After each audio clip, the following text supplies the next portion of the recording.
Hey, folks, welcome back to the Pulse. It is December 6th, 11 o'clock Central Texas time, and we are back with another Right Side Up in honor of Steve Staggs. And we are on three platforms today. We are on X and we are on two different channels of YouTube. And so I want to welcome you back to Right Side Up. This is episode number 77, and we're going to be talking about the kingdom of heaven is near. And I've had some amazing experiences here over the last kind of 48 hours around this topic. And I thought, you know what? Because I've had such an experience, I want to see what Steve had to say about this. And what came out of this, I was using the tool, and you can use the same tool at stevestaggs.com. That tool basically brought me to episode 37. I feel like I may be having some technical issues, so if you can let me know in the chat if you're having any issues seeing and hearing me, I'd appreciate that. Either Mike or Sam or Kadium. But I'll just continue. So let me know if there's any issues I need to resolve. But I wanted to see what Steve had to say. And what came up was episode 37. And so this is a really special moment because this is literally the last section of 37. And that weekend on Sunday, Steve passed away suddenly. And so very bittersweet, right? But to look for this topic and to see this kind of quintessential teaching to come out of it is just amazing. And so I just this is a special one. So episode 77, we're going to look into a real short clip actually with Steve around the kingdom of heaven. Well, I want to talk to you about that. I want to say hello first to my friends. Mike Ostell, what a beautiful day the Lord has made. Hey, Matt, Steve, and Jesus, and my pals from Right Side Up. Appreciate you being here. And thank you for your encouraging message this morning. Halo, what's up, Kadium? Good to see you. Ego Foundation in the house. Sam Kemp, you encouraged me with a message yesterday, and I really appreciate that as well. Good morning to all of you. Texonium's here. What's going on? And the original Hex Swimmer, howdy. Good to see you. Thanks for being here. We got 25 folks here. Feel free to share this out. Obviously, every Friday we do this, at least I attempt to do this, is Right Side Up. So I want to give you context. If you're somebody that's new and you're watching on X or something and you have no idea, what's this crypto heartbeat thing? So usually during the week, I will talk about crypto content. Haven't done a whole lot here recently, but every Friday, basically, I would spend about 2 hours with Steve Staggs. And Steve Staggs was a spiritual mentor, a friend. And I met him because Carter Hill, Carter brought Steve to a Texan meetup. And so this is like 3 years ago now. We were having a Texan meetup in Dallas, and he brought his friend. And Steve said to me, normally I wouldn't after hours kind of come out to some event, but I felt like crypto had some sort of, I needed to, listening to Jesus, I needed to come to this event. And so I arrived at this event. I met Carter because Carter was not really a part of our community. I had talked to him previously and just invited him to come out. He really didn't have any context of what we were doing with Texan or anything like that. And he introduces me to his friend Steve. And as soon as I shake Steve's hand, the Lord speaks to me and says, and of course, not in an audible way, but says, listen to this guy. And I'm like, whoa, like this doesn't happen every time I shake somebody's hand. And I literally said to the Lord, I said, is he an angel? And the funny part about it is if you've been watching any of this stuff, it's like, well, he certainly had a message and was a messenger. And I continue to, over the years of spending time with Steve, the impact that it's had on me, my life, the people around me, my family, friends. I mean, it's just resonated and had such a beautiful impact because it helped me understand, how do we do this thing? How do we literally walk this faith thing out in the present moment, right? We know about the historical Jesus, and we know about the historical stuff, and we can talk about the future of what might happen, but there's not a whole lot about how do we do this in the moment, in the present, because it's really the only thing we have, right? Is our decisions and our authority in the present moment. And so that's what was such a gift from Steve. And so anyway, we're on episode 77. 37 was the last episode with Steve. And so this is, pretty bittersweet, but we'll jump into We'll jump into that content, and then I'll come back and we'll talk about the kingdom of heaven and it being near. And what does that really mean? So the context for this is, if you think about the Lord's Prayer, right? They asked Jesus how to pray. He said, "Our Father who art in heaven," right? So this holy, supreme Father in heaven, hallowed be your name. You are holy. Your kingdom come. Okay, so this is this like your kingdom come, like come here. This kingdom come. So we're of this understanding that it's not currently present. Your kingdom come, your will be done. Where? On earth as it is in heaven. Okay, so there's some sort of like this is the vision, the responsibility that we have. Not your will, right? Not my will. Your will be done. Where on earth as it is in heaven. Okay, so the context is, what is the kingdom of God? And so it was spoken of so many times by so many people that it is near. Well, what does that mean? And so I had this interaction, and you'll hear this from the clip of what does that really mean? And so this was the episode 37. Let's jump into it, and then I'll dig in on the flip side. This is it's happening. But then we've often talked about the fact that at certain moments I see, right, the kingdom of heaven is near, right? Like I see it actually present itself. And I think about this idea of like, well, what is I kind of want to daisy chain these experiences of the kingdom right now that I'm experiencing and kind of daisy chain them together. And how would I live my life? Well, in a way that is the kingdom present here. Well, what is that? It's not fearful. It's not, it's abounding in love. It's got all kinds of amazing attributes to it. Is that obviously you can see it both ways, but is there how much of what percentage of it is this idea that, hey, you know, on one extreme, I would say, let's get 1,000 acres, build ourselves a bunker, invite our friends over and build a wall. And then let's have some nice kingdom conversations, right? Well, that's obviously extreme and not realistic. But there's a certain amount of that where I look at this and I go, what does it mean to really have oneness with your wife? What does it mean to have the beauty of a grandchild or whatever it is that those moments which are, divine, right? Yeah. You can see them in art, you can see them in music, you can see them in relationships, you see it in all these places. It's obviously both and. But what do you think? Is there, it seems like there is some sort of fullness of time that could be described event oriented, but then there's also this experience of it happening. Like it might not be happening in Gaza right now, but it's happening right here on the stream between you and me. And what is that value, and how do I place that in this context of the kingdom? Yeah, another great question.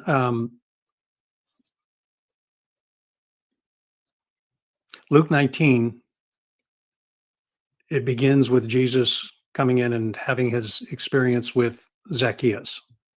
We've talked about this a little bit Yeah. in the past. And then as he's going through this various thing, salvation has come to you and your house this day. Well, wait a minute. I don't remember seeing Zacchaeus follow any of the, he didn't follow the flow chart, Yeah, that's right. to get saved here. How did that even work? And And yet how did that Jesus, affect his household? yeah, and it went from him to his whole household. What? Wait a minute, hold on here. See, so right off the bat, Yeah. the book is recording something that is 100% contrary to the mechanism that we have been told is appropriate, how people get saved. So obviously, Jesus has a different picture of what being saved looks like than what we do. He then goes on to tell a parable.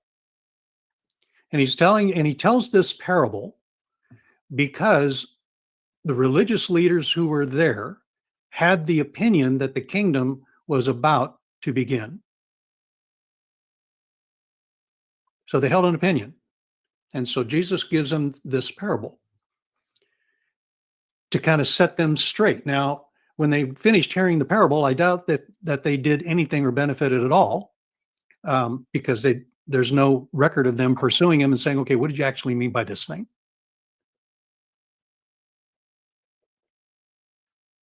So what we have done is we've carried that model as if the kingdom is going to happen. The kingdom is going to appear. The kingdom, all of a sudden is going to manifest, in this. And yet Jesus, when he answered the question about the prayer, said, your kingdom come. If you actually look into that word, it says, your kingdom come and go. Your will be done. What is the will? Your decrees is one way that that could be said, that your decrees are accomplished, that the things that you have set in place will occur, that your wishes regarding every element in creation would be accomplished. As in, oh, that there's a fascinating word, in.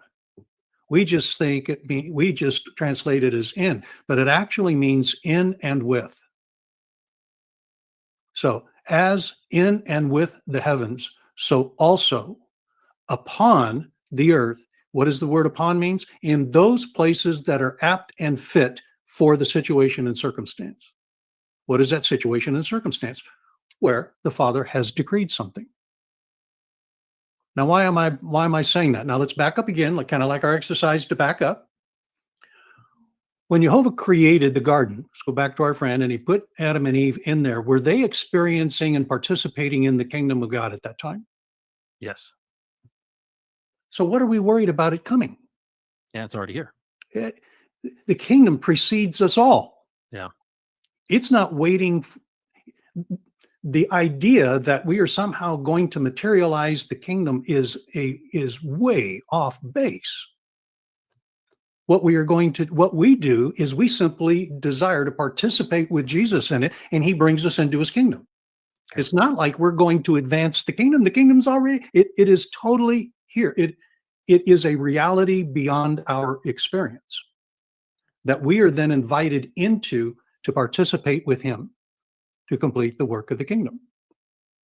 Don't you think, though, I think what gets confusing in all of this is all of the talk of judgment, right? Of all of kind of the days and times and beginnings and ends and ages and all that stuff, that there is a lot of commentary as it relates to event-oriented things. Yes. I'm glad to hear you say this, because I would say that makes way more sense.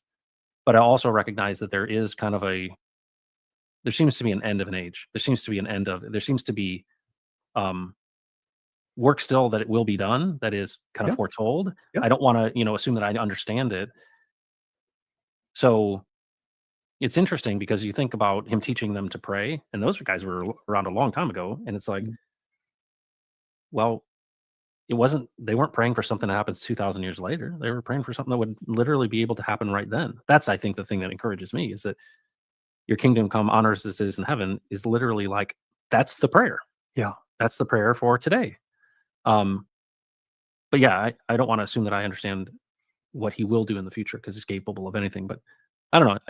I think you know what I'm kind of referring to, is like, it's really interesting. There's a lot of, it's not conflicting. It's just, it's not super concrete to me yet. Well, and I would push back and say it's very concrete. What is this whole session, this whole stream been about? No, I guess what I'm saying is, what's not concrete is, for example, my understanding of Judgment Day and of, the dead rising first and heaven and, post this life. Let's say I'm 80, like this death life thing. That's really more what I'm saying. Not like, how does because I feel like the responsibility and the role of the kingdom as I am here alive, but I'm thinking about eternity after death and what happens after it versus, after, Well, if you look at, I apologize there, because I thought you were talking more about the kingdom. Yeah. And so what you've been talking about in this stream is 100% about the kingdom.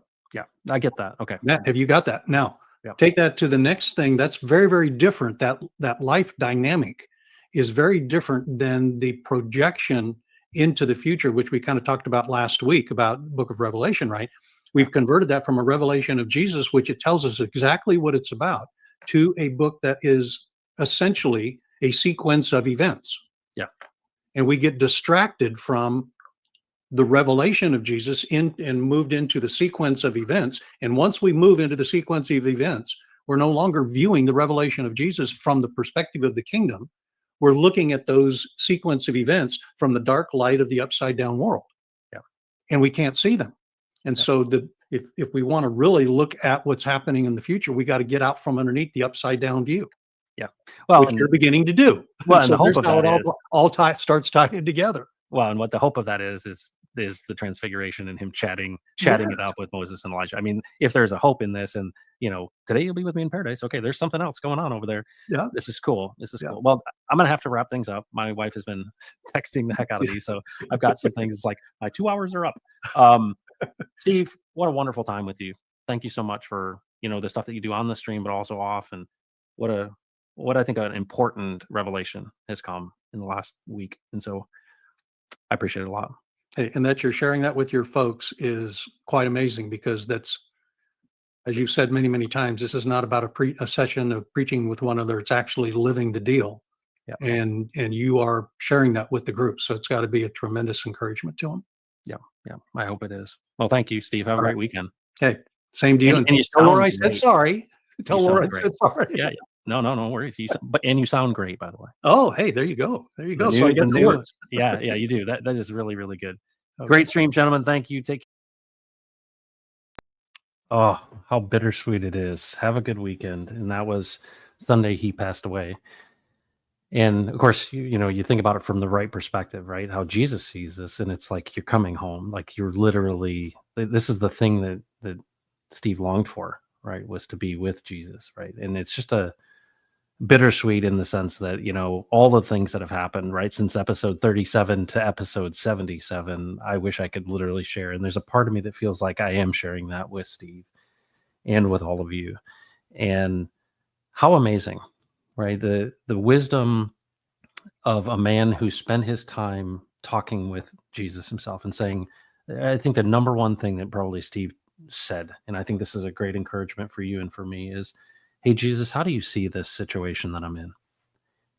How does this thing work, right? You've created all this. You created me. You put me in this situation. You've given me this authority. All right, how do you see this? And it talks about in the scriptures that he has seated us with him in the heavenlies, right? This idea that we would have this perspective that we can go with him and we can ask him. And, one of the fundamentals of this whole stream is that Jesus is alive and that he speaks. And when you think about these decrees, your will be done, right? He broke this down within the Lord's Prayer and said, the will of God, what is that will? How do we understand that will? Well, Romans 12:2, is it, right? Do not conform any longer to the patterns of this world, but be transformed by the renewing of your mind so you can test and approve what God's will is, his good, pleasing, and perfect will. This idea that we'd renew our mind. Well, what is the renewal of one's mind? I think a lot of times people think, well, you need to read your Bible. I'm not saying you shouldn't. You probably should. But it's this renewing. Where does that renewal come from? And the case here is that it comes from a living, speaking Jesus. And you think about what the Spirit of God is, right? A gift. This is a deposit. This is a reminder, right? It's a counselor. It's like the Spirit of God, like literally, in this idea that we can speak with him. I think my grandmother said, the old hymn, he walks with me and he talks with me, right? In this personal Jesus, right? This idea that, okay, I'm really interested. You obviously made this thing, right? All things were created for you and by you. And it's like, okay, well, how do I handle this situation that I'm dealing with? And what I've learned and experienced and practiced, and really thankfully to Steve, spending so much time and being so patient with me and so many others as well, is that he gave you the freedom to, he understood that this is the work of God, that as we engage with him and we're interested, hey, I want to understand how you see these things. And you gain a whole new perspective. And I think the best case for this is in the Garden of Gethsemane. Jesus is there with the disciples and he's like, hey, I'm going to go over here. Like, don't fall asleep. And it says he was a stone's throw away, right? And this is where he's, sweating blood. And he's literally praying to the Father, basically, hey, is there any other way we can do this? Remove this cup from me, having to drink from this cup of going to the cross and dying for the sins of all. And it's amazing when you look at that, this idea of conferring with or talking with the Father. And it's a very interesting request, right? Saying, hey, is there any way else we can do this? And of course, what comes out of that is like, how would the scriptures be fulfilled if you didn't do this, right? Well, what is that? This is the gaining of the perspective. And it's really interesting. The man Jesus in this deep connected relationship, in a personal relationship with the Father, right? If you've seen me, you've seen the Father, right? This connectedness of saying, hey, and to be changed by that engagement.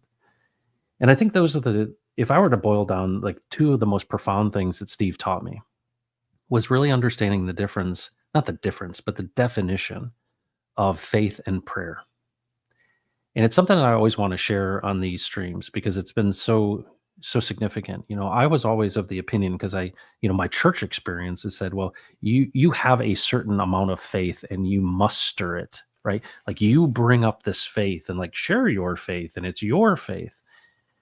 And the more you drill into the language and you understand actually what it is and what the meaning of the words are, when you think of this idea of when you go and you speak with this creator, right? You speak with Jesus and you ask him, hey, how do you see this? He gives you his perspective, right? Seated in the heavenlies. He gives you his perspective. And what does it do? It changes yours, right? And you're changed. You're different. Well, what comes with that speaking, with that perspective? Well, what's handed to you is faith. And I didn't realize this, and it's probably it's the two most profound things, right? That prayer isn't asking for what I want. Prayer is seeking the perspective, right? Delight in the Lord, and he will give you the desires of your heart. I thought that was, he's going to give me what I want. No. He's going to give you the desires of your heart. It's his desires. And so what you do is you gain a perspective that is his. And I think what's so interesting about the upside down world is that so much of this world is about you getting yours, right? And this world that we're in, this kind of cesspool of upside down experience, is one in which we are out for ourselves, right? We're going, all right, how do I get mine? One Lambo, how can I, play this game? And I think especially in the crypto world, and I would say most of you probably have some relationship with crypto. And I'm always constantly reminded that in order for you to win in crypto in this current kind of framework, is that in a way, you kind of have to ride a wave of dumber people getting in after you and taking their money. So if there's not really like backing and there's not real value, it's like, well, let's hope some people come in after me. I buy early and they buy later. And the story and the momentum and the timing of it, well, how do you win? Well, their exit liquidity, and you take it from them. And it's an abstracted stealing. And, it's a market, and I understand everybody enters into that market. But when you boil it down, it just reminds me, okay, this is not the kingdom of heaven. This is not what it's supposed to be like. And if you dig into Isaiah 55, Isaiah 55 says, come to the waters, those of you who are thirsty, and drink. And it talks about buying without fear. And it talks about buying without money. And it's like the good things of like honey and wine, and like this idea that there would be a future in which you would not be under the hand of authority, like of persecution or under the authority of government or something like that. And you have this freedom to transact, if you will. It's a really interesting commentary on, transactions and all this idea in the kingdom. And this future of one, and it reminds me of John 6, where it recounts the feeding of the 5,000. The interesting thing about the feeding of the 5,000 is a boy has these 5 loaves and 2 fish. You probably know this story. And it's actually interesting because there's 2 disciples in this. There's like Philip, and then there's Andrew and Jesus.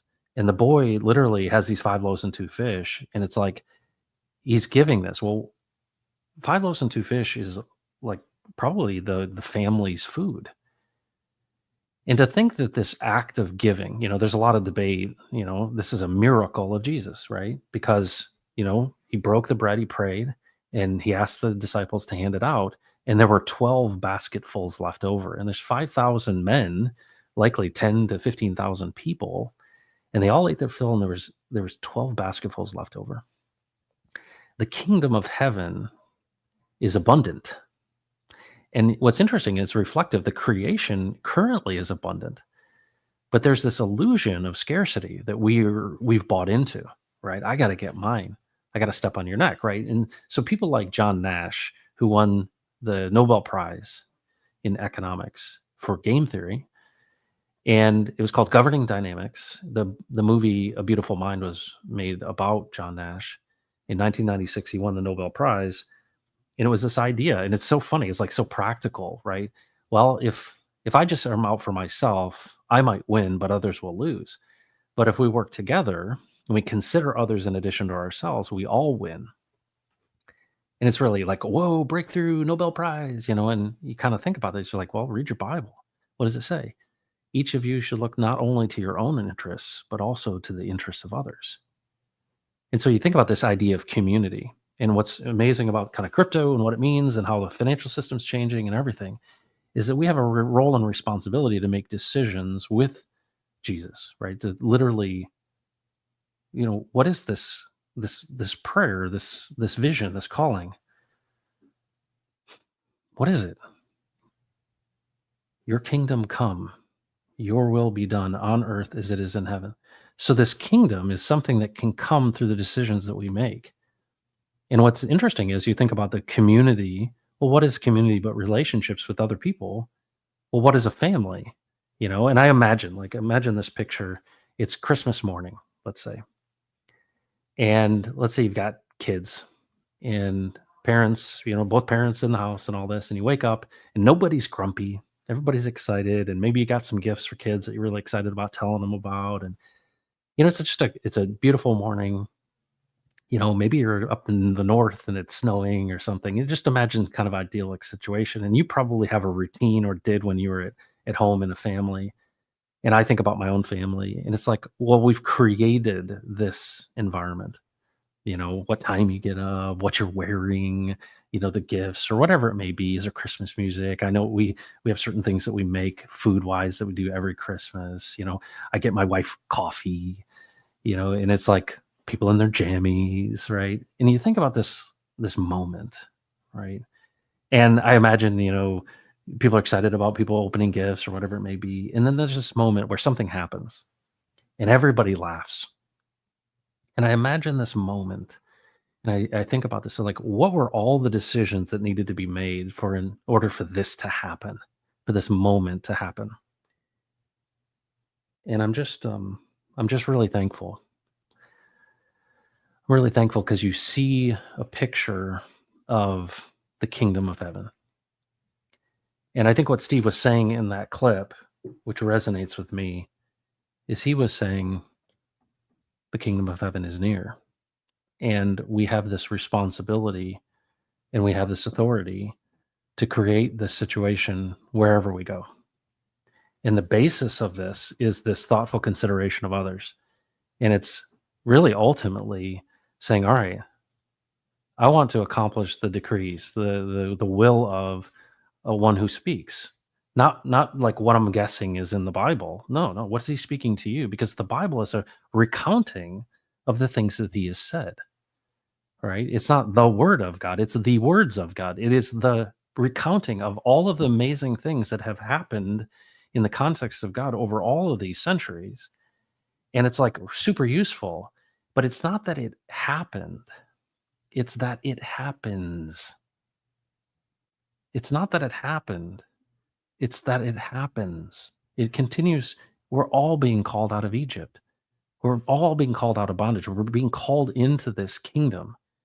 And the interesting thing is the kingdom can come right now. And it's what Steve said. Well, in the garden, was it there? And was the kingdom near when Jesus was with the disciples? Yeah. But also there is a moment, there are things that you see them and you go, this is good. This is right. This is peaceful. This is good. And it's hard for me to imagine, I think the point I was making in that to him was like, I think about, I'm preparing a place for you. Today you'll be with me in paradise, this future state of after death, right? And the irony is that Steve passed on that Sunday, that weekend. That was Friday, and he passed on Sunday, right after that. And, it just, reminds me, wow, it's short, but that's the grace of God, because this is actually, it feels like a great filter. And what I mean by that is, if you look at the scriptures, it says, no one comes to the Father except through me. And there's a lot of analogies or metaphors of a gate, that there's a wide gate that leads to destruction, and that there's a narrow gate, and that narrow gate, right, is through Jesus himself.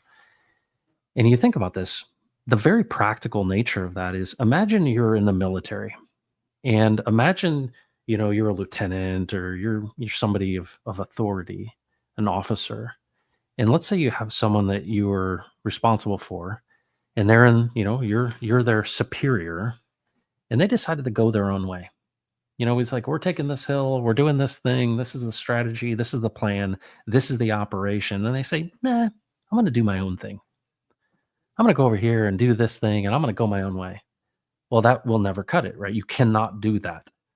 And if you think about this preparation of what this life is, it feels a lot like these things that happen on this other side, right? This eternal side of life. You can't come here unless you actually listen to me, because I can't have people over here with this responsibility unless I know that they're going to actually follow and listen. Because it doesn't work, right? It doesn't work in a military operation when you got SEALs who are just, we'll just do our own thing. We're going over here. We're like, whoa, you're deviating from the plan. And it's really interesting that when you think about this, like, your will be done on earth as it is in heaven. Okay, well, how do I know what it is? Do not conform any longer to the patterns of this world, but be transformed by the renewing of your mind. Hey, how do you see this? So you may test and approve what God's will is. I want to know what it is. Well, you can test and approve what it is, but you have to talk with him to know that. You can't guess. And so much of my kind of church experience or Christian experience is this idea, well, you just need to read your Bible. The Bible is super useful, but Jesus is alive. And it's almost like Steve would say it, and I thought it was always so funny. He would say, if a kid moved down the street and you wanted to meet him, right? You see this kid and he's pulling a bicycle out of the back of that, the moving truck. And you're like, hey, that kid's my age, and I want to go meet him. You say, oh, you know what? I'm going to go find a book that's written about him. Yeah, you'd never do that, right? Like, I need to go to Barnes and Noble, right? I need to go to the bookstore. I need to look on Amazon, see if there's a book written about this kid down the street. No, you go meet him. And I think that's such a perfect analogy, right? This idea that, no, let's go meet him. And the funny thing, Steve's talked about when I think he was 6 years old, he was in church, and the pastor asked anyone if they'd like to meet Jesus. And imagine you're 6, right? And you're Steve. And he's like, yeah, I want to meet the guy. Everybody talks about this Jesus guy. Where's he at? Is he in the back? And he literally said it like that. Like, the pastor's like, would you like to meet Jesus? And he's like, yeah, like, show me, where's he at? That's the essence of this whole thing. And what I think is amazing is, so much of what Steve talked about, and so much of what I understand now, is this: do you have any interest? Because, the practice of this, of walking and talking with him, is one where, he's the great teacher. Are you interested? Are you interested in understanding what this stuff's about? And you have to believe that he exists, one, and he rewards those who earnestly seek him. Okay. Well, what do you mean by this? And so we see this happen over and over and over again within the scriptures, right? We see, for example, he pushes back from the shore in a boat, and he's teaching, right? Because it's so many people there, and he tells an agricultural story about seed that falls on paths, and some get choked out, and some grow, and some get trampled underfoot. Well, that story was over, right? And people went to their homes, they left. But there was a group of people that literally chased after him to the next place and said, hey, what'd you mean by that? That's the essence of this whole thing. That's the whole message. That's the whole thing. Hey, what'd you mean by that? Did you know that you can do that now? I read stuff. I'm like, hey, what am I supposed to gain from this? How do you see this? What is this all about? And Steve just did this for 40 years. If you don't know, Steve was a professional baseball player. He played for the Oakland A's and for the Toronto Blue Jays in the expansion in 1970 or something, 77, I think. Actually, funny enough, I have his baseball card right here. Matter of fact, it was a gift given to me. Oh, I don't know where that comes into focus or not. Anyway, That's his Toronto Blue Jays card. He played second base, and he was very, very disciplined. Steve talks about how when he was a kid, he would watch baseball on TV, and then he'd go out in the back until wee hours of the night. He'd replay every inning, in his mind, and run the bases and do all this stuff. And so he could not do anything. He's focused on baseball. And he became a professional baseball player. And it was in that time, this kind of 70s time. And the Lord just basically, he left baseball and he just took the Lord wherever he was going. With him. He went with Jesus wherever he went. And then the amazing story of his life was one in which the discipline that he had practiced, God made him super disciplined about baseball. And that baseball analogy became such an important part of the stories and the way in which Steve would share, is that he applied that same discipline to Jesus, right? To understanding things and what he, encountered. And he tells a story. He wrote what's called the 1960s white paper. And it's kind of the quintessential writing of kind of all of these ideas in one. And you can get that PDF if you want, if you join the Telegram group. You don't have to stay in the Telegram group, but it's pinned in there. So if you join the group, you can grab that PDF and read it. And that's just incredible, right? But he talks about this moment in which, this is the kind of drug culture of the 1960s.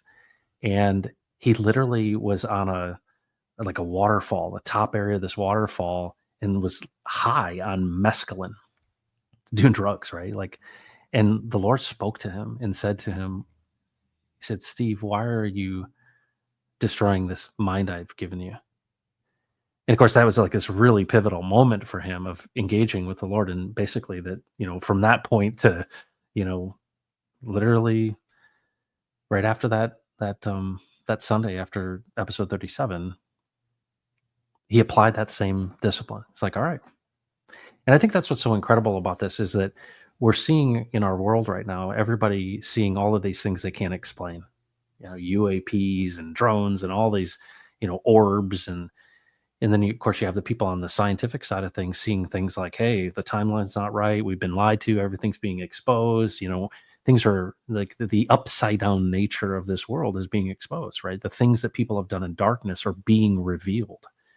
And of course, we're seeing that politically, right? We're going to see all kinds of things. Like we're going to see, oh yeah, the CIA killed John F. Kennedy. Like we're going to see that very shortly. And it's going to really rattle your cage. You're going to be like, oh, wow. So we've been a part of pretty much all of the bad stuff since really since we dropped the bomb.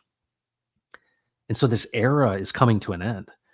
And this era of kind of this post World War II era is literally coming to an end, because there's so many things that were done in darkness, and they're going to be coming to light. And we're going to be like, oh my goodness, like my parents were like axe murderers.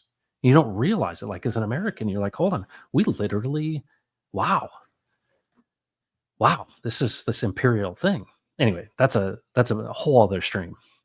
But I guess the point is, we're coming to understand these things. And so what's the context? Like, how do you like live this life in a way in which it's aligned with and according to the will and for the purposes and decrees and cause of God himself? And the simple answer is Jesus is alive and he speaks, and you can ask him yourself. And so one of the most beautiful things about this is it all comes back to that. Like if I do this stream, I'm just kind of encouraging you to ask him yourself, because nothing I say, this isn't meant to be like, hey, you need to, believe me or follow Steve. No, it's just a group of people going, hey, Jesus is alive and he speaks. This isn't like Easter Sunday only. Like, oh yeah, he's risen. No, like this is how this framework works. This is how this thing was created. And then you start thinking about like, what role and responsibility do you have? What's your purpose? He's spoken to me about what he wants me to do. And I continue to ask him about that. And it's like he continues to reveal those things. And it's amazing. It's the same thing for you. I don't know what he's got for you, but I know that he'll tell you if you ask him. And of course, we're seeing all of these things kind of leading back to the same point. And I can't help but think, it's a narrow gate. And you think about, all right, what is this responsibility? Because it talks about Store up your treasures in heaven. I'm like, well, how does that work? Right? How do I do it? Like, do I put it in a pocket? What do I do? Like, how do I get it over the line? If you think about it, obviously the things of value here are not the things of value there. You've received your reward in full. The people that like pray out in the square or tell everybody, I'm giving a lot of money.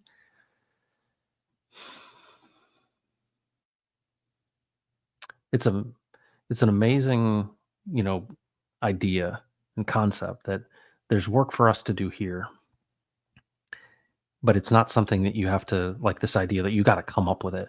Like, I don't know, do something for God. Well, it's actually not possible for you to do something for God because he's not going to be obligated by your actions. And that's we talk about it all the time. We're like, "Oh yeah, I'm going to do this for God."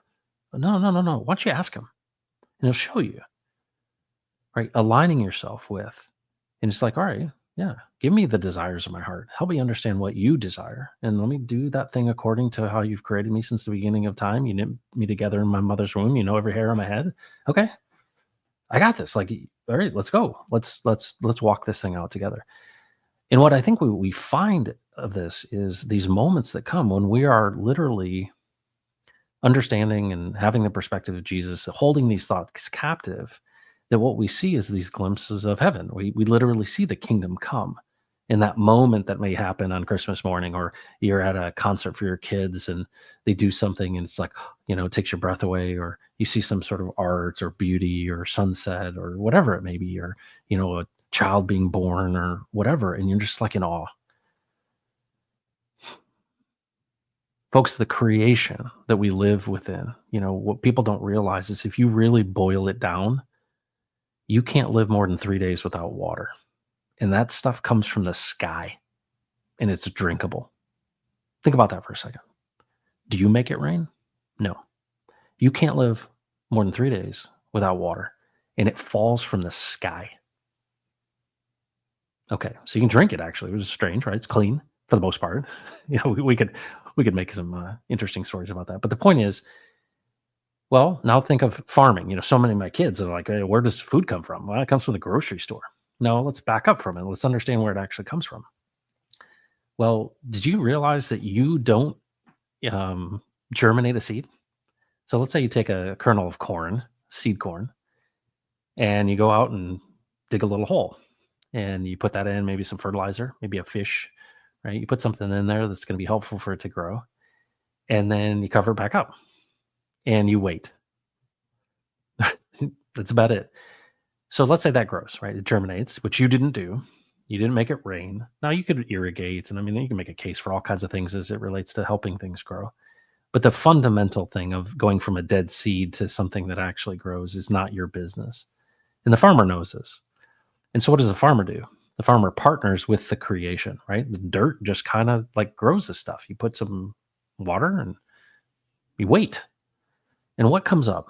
Well, you get the seedling come up, and then generally there's a couple of ears of corn. Do you know how many seeds, right? You put one in the ground, it's actually 1,800. So there's a 1 to 1,800 ratio of provision in the creation. Whether you believe that, billions and billions of years, molecules bumped into all these things and voila, here we have, humans and corn. But if you recognize that you really don't do what the creation does, you partner with it. But when you look at it, when you see the animals and the birds and you see all of these things, you see this kind of creation that we live within, the natural systems of things, you see abundance, right? I mean, this is true in all scenarios in the plant world. The reproduction of the core valuable thing is abundant. But we live in this world in which there's this illusion of scarcity. And how that looks, and I think one of the things that, if you're a crypto person or somebody like me who's thinking about these things, you realize that because it's upside down, because people in their selfish ambition have lorded and hoarded, right? They built these big barns and they've stockpiled all these resources, right? I mean, all you have to do is go to Switzerland and go underneath the ground there and look at all of the vaults of gold, right? Well, when you think about money, it is meant to flow, right? The flowing of capital is actually the lifeblood of kind of the economic system. Well, blood within your body is the lifeblood of you. So what happens if you have a clot in your blood? Well, that's a heart attack, right? It clots, it stops, it literally coagulates there and it doesn't flow.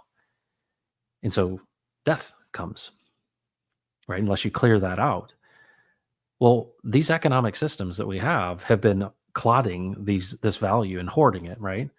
And it's not like I'm not suggesting like a communism thing. What I'm suggesting is it's meant to flow. But what ends up happening is out of selfish ambition, we hoard and we lord because we think it's scarce. What are we seeing in crypto? We're seeing that no, the playing field is being leveled. You are actually no different than the other guy. You just have less money. But everyone has to participate in DeFi on the same footing. You either buy it or you don't buy it. You either, right? So it's more obviously more fair. But it's a picture of something you're like, all of those who have done things in darkness, right? Like, let's say it's Jekyll Island folks creating the Federal Reserve, whether it's central bankers, colluding with one another, doing things in darkness, right? Whatever it may be, having advanced information, controlling things, maintaining power and all of that. This kingdom of heaven, this future state, this thing that we are working together on is really one that's built on love and consideration for one another, but also recognizing that actually the system is abundant. We've been told the story, this illusion of scarcity, and it's the decision making of the individual participants within the system. And so what's amazing to me is Richard Hart. Richard Hart gets this. And he doesn't come from like a biblical perspective or a Christian perspective or a Jesus perspective, but he comes from a very practical perspective, which is, what if we actually advocated for people and we valued community? Because that's obviously the growth of this is Metcalfe's law, which is the growth of the community itself has an impact on its value. Well, what if we were actually kind of give this back to the people, these true tenets of a decentralized economic system? And you go, wow, that could be really powerful. But the people within that group and in that organization have to, essentially consider others in addition to themselves. And so it's a really amazing future, what this decentralized financial world can mean to the decision making that we make that makes the kingdom come and go from moment to moment. And I think that's what's incredible. And so I've had incredible revelation around that as it relates to crypto and everything that we're doing. And I'm just super excited about what's coming here soon. But I love that it's alignment with these basic principles. And one of those basic principles is the idea of fair weights and measures, right? And it talks about the Lord abhorring and not liking, disliking people who take advantage of other people based on inaccurate weights and measures, meaning that they're changing the money system, right? They're literally saying, hey, this is an ounce of gold, and it's not really, right? Changing the weight, putting your thumb on the scale. And that's the very epitome of what's happening within the financial system, right? Let's print a bunch more money and we'll just take it. If we don't get it from you from taxes, we'll just get it through inflation. But we'll get it. And you start thinking about it. Well, what is it? So the second principle is truth in the transaction. What is truth in the transaction? Well, imagine you're doing business with somebody.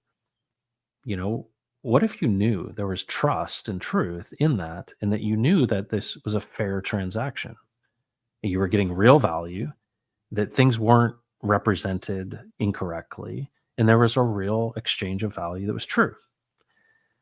Well, those are things that people have to make decisions about, because there are people out there who want to scam you, right?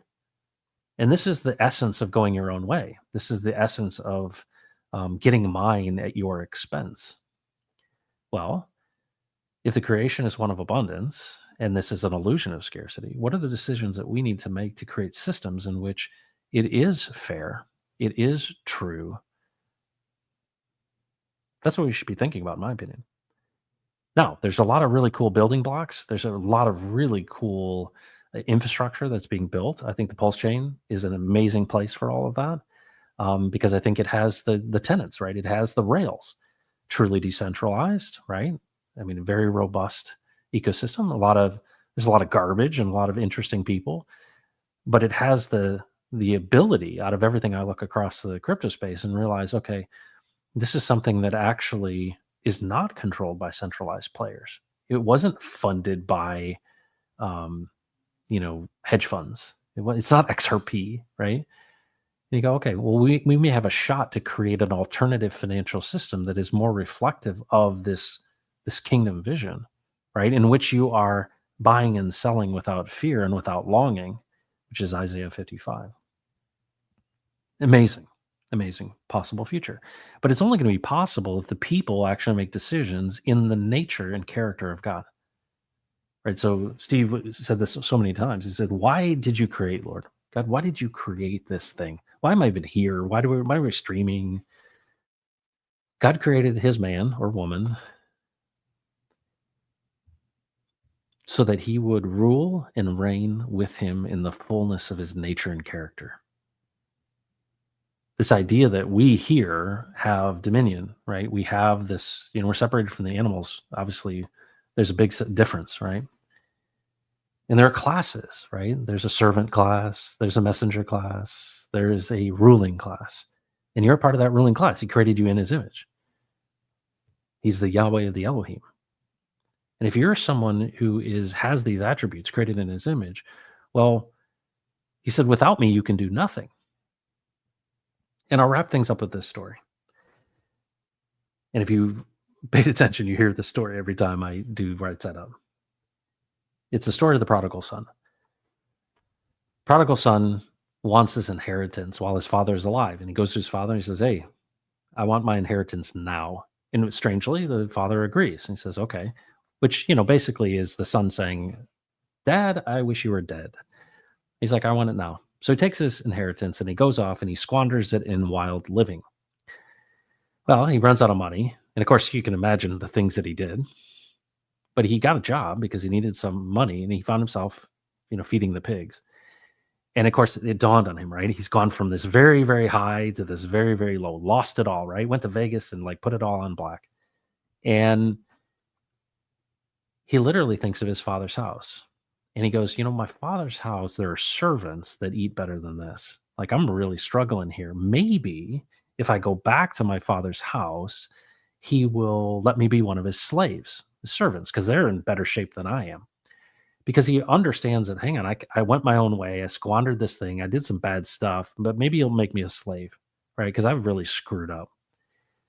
What happens? He decides to return to the father's house.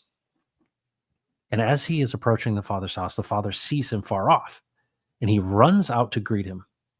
And of course, what did the son? He's like, "Wow, dad's coming to see me like this. Like he's going to hit me. What's he going to do?" And he's so happy. He says, "My son, he was dead and now he is alive." Whew. The son's like, "Hey, I've sinned against you. I've sinned against God. I did all this bad stuff," right? He humbles himself and he's like, I'm just really messed up. And what does the father do? He literally throws his arms around him, kisses his neck, puts a robe on his back, and gives him a ring. What's amazing is he didn't say, "Oh, my servant's back." He said, "No, my son." Right? That position that he was always in, he was always a son. But what's interesting is he was given the ring. And the ring to me is representational of the family, right? The signature of the family. A signet ring is something that you would press into wax and it would be the mark of authenticity. It would be a representation or the impression of the family. And it's to create, authenticity. And you think about this story, this is the story of we've gone our own way. We want this stuff now. I want to do it my way. I know better than you, old man.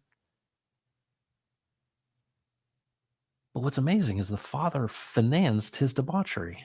He knew that this son was going to have this. And this is this God who loves us, right? He was like, "All right, I put you into this situation. You're going to learn these lessons, but it's going to point you back to my house. It's going to point you back to me. And you have to understand my nature and character and how I see things. I'm not coming out to judge you and condemn you and make you a slave. No, you needed to go and learn this stuff because you needed to understand who I am. You need to understand who I am as your father. You have to understand what this household is. You need to understand your place in it. And to think that you would be given this ring, right? Killed the fattened calf, had a party, all this kind of stuff, celebrating. My son, he was dead and now he is alive. Well, what is that alignment? Well, now you can be trusted with the ring. You can be trusted with the authority. You can now be a representative of me. This story is told in many, many different ways and many different parables, but at the end of the day, it's a narrow path, right? It's one in which we go, how do I align myself and understand the nature and character of the Father? Well, I have to approach him. I have to come back to him and I have to ask him and I have to just, you humble yourself. And what ends up happening is like, I've been waiting for this moment. We're so tied up in this idea of, well, you're saved, son. No. You come back. It's way, way more than that because we work this stuff out, right? You think about it. It's one thing to say, hey, I now know and understand your nature and character. It's a whole other thing to say, all right, what's the point of me knowing all of this? C.S. Lewis talked about being little Christs. He used this terminology, like we're an extension of, right? Jesus said, if you've seen me, you've seen the Father. Well, what's this idea? He says, man does not live on bread alone, but out of every word that comes out of the mouth of God. John 15:5, he says, literally, I'm the vine and you're the branches. Without me, you can do nothing. So we have to return and understand, what are we drawing from? This vine that gives us the strength, and ultimately where the fruit is produced is out on the branch. That's you and me. So as we walk this thing out with a living and speaking Jesus, as we literally engage with the truth of actual interaction, understanding, conversation of real revelation and real direction, understanding the Father's nature and character and saying, how do you see this? I've seated you in the heavenlies with me. I'm going to give you the desires of your heart. I'm going to show you the way. You're going to be able to test and approve what my will is. I'm going to renew your mind. You're going to be renewed. Why? So I can just get mine in one Lambo? No, because there's work prepared in advance for you to do. And what's the promise of this? Well, store up your treasures in heaven. Are you going to be in charge of 5 or 10 cities? And it's interesting to me. If this is like preparation in kind of a military sense of what we have here, a hierarchy, right? And a king, and this monarchy, if you will, of Jesus being the light, like don't need a sun, you get the light of Jesus himself. You go, well, what is my relationship to this king? What is this kingdom? And how does it come? And what is my responsibility in this? I don't know. Ask him yourself. That's the thing. You look into everybody else to tell you. No, go to the guy. Go to the guy that like created all of this stuff. Ask him. He's alive. He speaks. And it's real. And I wouldn't tell you, like, I'm not interested in like, shilling some sort of like religion thing. Not interested in it at all. If it didn't have real power, I would tell you it doesn't have real power. It's got real power.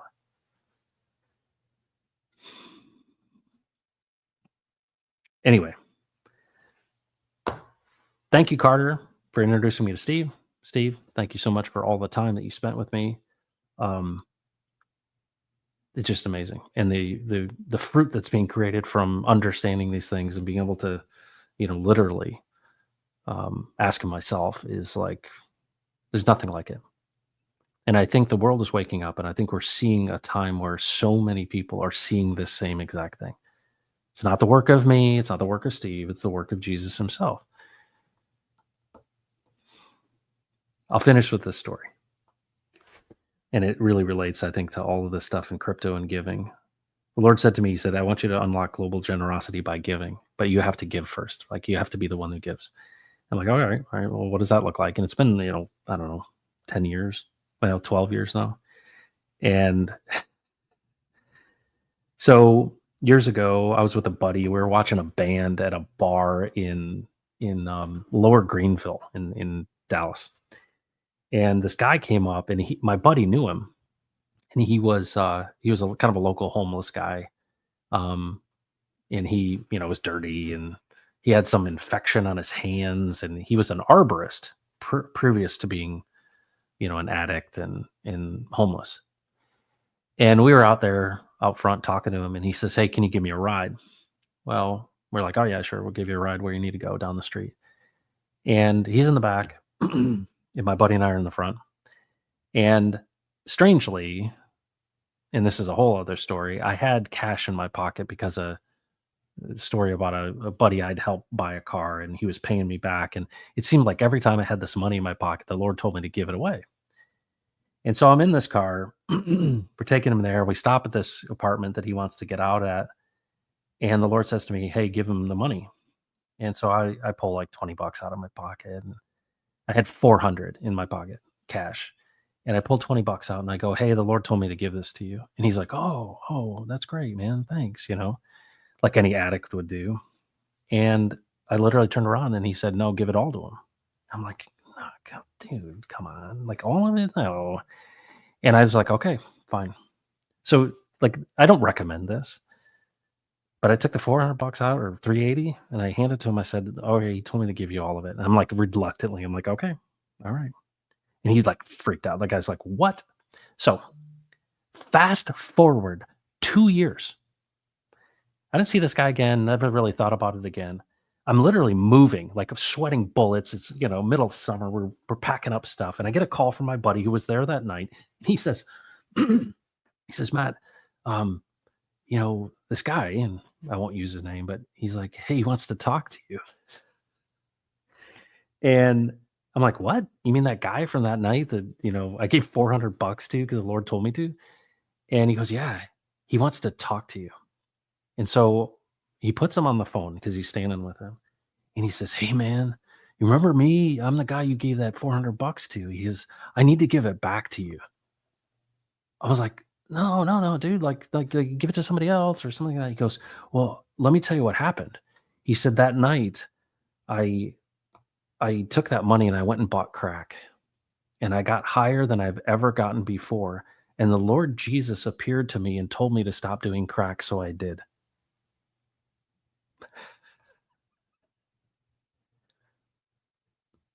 I went and bought crack. I got higher than I ever have. The Lord Jesus appeared to me and told me to stop doing crack, so I did. Well, come to find out, he had literally stopped doing crack.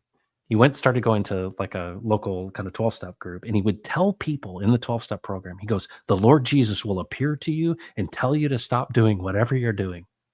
That, and it was that, kind of almost childlike.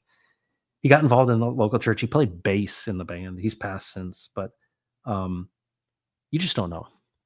You don't know what the Lord has planned. And I think one of the great mysteries of all of this stuff is that he's alive and he speaks, and you just never know what the adventures that this will be. But this idea that we're not alone, folks. This is not just like some random thing that, molecules bump together and here you are. No, this is a, the simulation, or the matrix, if you will, has a real purpose to it. It is very well planned out. And the creator of all this stuff has a purpose and a plan for you. And you see it. And when you start to see it, you can't unsee it. And so all you have to do is literally be interested. One of the recommendations I give to people is, talk to him, ask him, to teach you how to hear him. Right? He's a great teacher. Ask him. And because a lot of people, they say, "Well, how do I know if I'm listening to him? How do I know if it's him?" And I said to my son, I was like, "If or no, I don't know if Steve has said it or not, but it's like, if you want to talk to me, do you go talk to the dog? No, come talk to me." Same thing with Jesus, right? Hey, Jesus, you talk to him, right? Intent matters, interest matters, right? And it's amazing. Like, this whole process by which you go, "All right, I'm partnering with you in your creation to fulfill the purposes you have for me, and this mission and this vision you spelled out. Our Father who art in heaven, hallowed be thy name. Thy kingdom come, thy will be done on earth as it is in heaven." It's the decisions that you make day to day with him. But you go on your own, that's called sin, right? You go your own way. But if you do it with him, get ready, folks. It's the adventure of a lifetime. And things align, right? And they're right. And the currency of God is peace, a peace that transcends all understanding. That's the currency. The currency isn't Ethereum, Bitcoin. The currency is peace. And it's what you long for so much, purpose and peace in your life. And I just know that that's true. You know, take it for what it's worth. But the cool thing about it is you don't have to be like, hop on one foot on Wednesdays of leap year, right? Like, no, this is just a factor and a function of interest. He's interested in your every inquiry, as the great Steve Staggs would say. So thank you very much for joining today as we honor Steve Staggs and learn a little something and be reminded. But at the end of the day, this is not reserved or preserved for individual people, right? Like these are special people that hear from God. No. Try them on for size. Ask them yourself. You will be surprised what you find. And that's the beginning. That's the beginning of the adventure, right? It's like, all right. I've tried everything else. But just imagine what happens when people are transferred, right? They're literally, truly transformed. And they make decisions with him. And you start thinking about it, like, well, that's the kingdom come. Well, what does that look like when it comes to the tools of crypto? And what does that mean in the tools of the internet and AI and all these things? It's like, wow, the John Nash was onto something. What if we considered others in addition to ourselves? Do we win together? Well, it's the only way you will. And what is winning? Thanks for joining the Pulse today. My name is Matt. Have a great weekend and don't mess with Texas. Take care, everybody.